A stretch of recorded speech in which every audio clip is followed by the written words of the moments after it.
तो जो लिंग्विस्टिक राज्य बनाने की बात तो लगभग तय हो गई। तो स्टेट रीऑर्गेनाइजेशन कमेटी बनाई गई जो 54-55 में जिसने काम किया।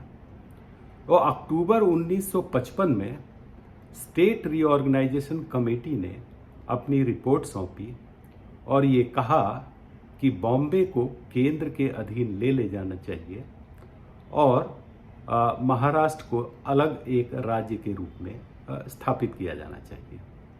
ये बात अक्टूबर 1955 की है।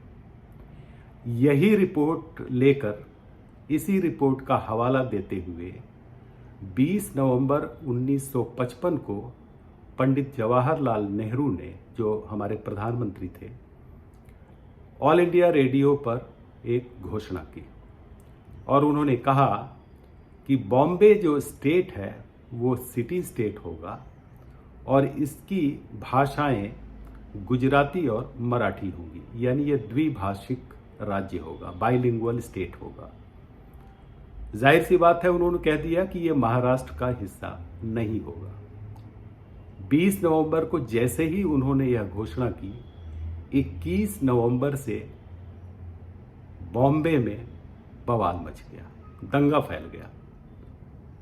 तो जो मध्य मुंबई का इलाका है, दादर, नायगांव, परेल, यहाँ लोग सड़कों पर उतर आए।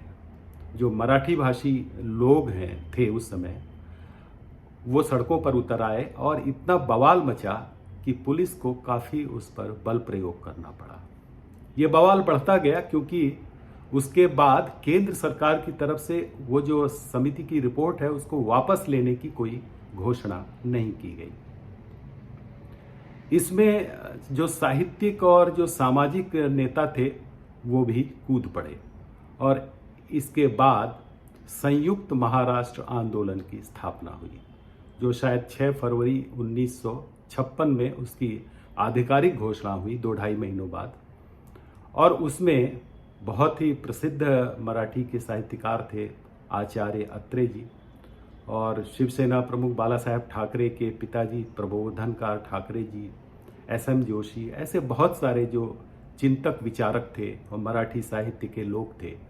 उन्होंने ये जो आंदोलन छेड़ दिया कि बॉम्बे तो महाराष्ट्र में ही रहेगा और महाराष्ट्र की राजधानी रहेगा। बहुत इतना ज़्यादा बवाल हुआ कि कई महीनों तक जो है दंगा चलता रहा और उस समय मोरारजी देसाई यहाँ के मुख्यमंत्री थे। उन्होंने जो प्रदर्शन कर रहे लोगों को जो उस समय